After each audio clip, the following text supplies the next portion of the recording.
একসময় যে বাড়িটি ছিল মানুষের বসবাসে ভরা, হঠাৎ করে সেখান থেকে ভেসে আসে দুর্গন্ধ। আর সেই দুর্গন্ধই উন্মোচন করে দেয় এক মর্মান্তিক সত্য। ঢাকার বুড়িগঙ্গার নদী ঘেঁষা কেরানীগঞ্জের মুক্তিরবাগে নিখোঁজের প্রায় ২১ দিন পর এভাবেই মিলল এক কিশোরী ও তার মায়ের অর্ধগলিত মরদেহ। মা মেয়ের লাশ উদ্ধারের ঘটনায় পুরো এলাকা স্তব্ধ। মুক্তিরবাগ জুড়ে শুধু শোক, আতঙ্ক আর প্রশ্ন, কেন এই জোড়া খুন? কি রহস্য লুকিয়ে আছে এই অবর্ণনীয় হত্যাকাণ্ডের পেছনে?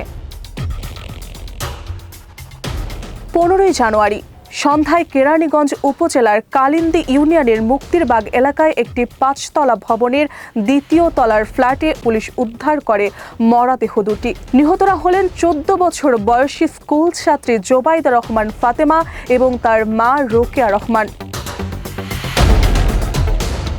পুলিশ ও স্থানীয় সূত্র জানায়, গত ২৫ ডিসেম্বর বিকেলে প্রাইভেট পড়তে যাওয়ার কথা বলে বাসা থেকে বের হয় ফাতেমা। যায় মুক্তিরবাগ এলাকায় একটি বাসায়, যেখানে তার গৃহ শিক্ষিকা মিম বসবাস করতেন। প্রাথমিকভাবে জানা যায়, সন্ধ্যার দিকে প্রাইভেট পড়া শেষ করে ফাতেমা বাসা থেকে বের হয়। একই সময় তার মা রোকেয়া রহমানও নিজ বাসা থেকে বের হন। এরপর থেকেই দুজনের কোনো খোঁজ মেলেনি।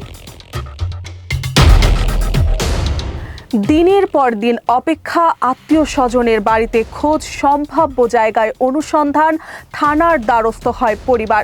২৬ ডিসেম্বর কেরানীগঞ্জ মডেল থানায় সাধারণ ডায়েরি করা হয়। পরে ৬ জানুয়ারি অজ্ঞাতনামা ব্যক্তিদের আসামি করে একটি অপহরণ মামলাও দায়ের করা হয়। কিন্তু কেউ জানতো না, মা মেয়ে তখন আর বেঁচে নেই।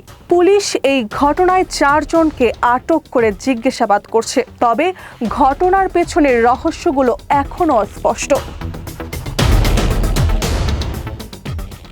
স্বজন আর এলাকাবাসীর অপেক্ষা বের হয়ে আসুক সকল রহস্য, গ্রেফতার হোক প্রকৃত খুনি।